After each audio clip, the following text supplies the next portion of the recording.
This is Bloom Residences! Hello guys, nandito na tayo. Wow! We've been living in sin so long, all the fields are gone. Fella stopped me on the street last night.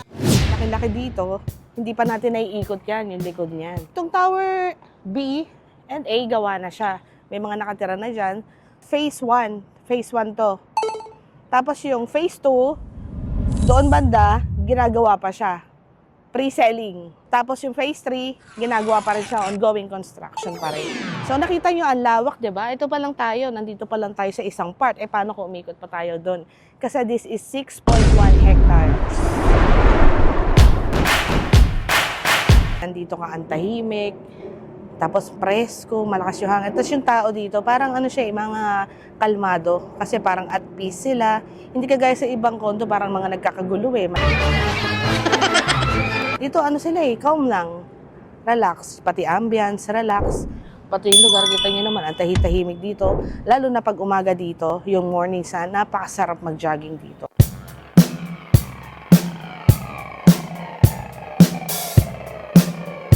Parang bellboy, di ba? Parang hotel. Tapos meron pang trolley. Pag may mga mabibigat kayong dala or grocery, tutulungan nila kayo dyan. Di ba? Parang hotel talaga. Hotel-like talaga. Pero nandito ka sa bahay mo. So, ito yung door viewer niya. Tapos ito yung pinaka-lock. Ayan. Tapos ito yung pagpasok mo, ayan, meron na siya talagang divider. So, meron na rin siya water sprinkler, smoke detector. Ganito yung mga switch niya.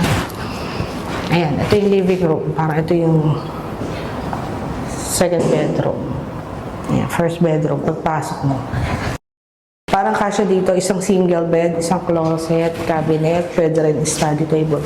Ano siya, oh? Sliding door. Ganda niya. Oh. Mataas pa. Mataas yung pinto.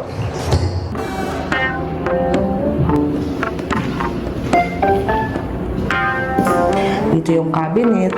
Malaki siya. Marami kang malalagay dito. Cabinet, table, study table, vanity table. Kasya siya eh. Tapos ito yung balcony. Ayan, nakalaki. Ayaw eh.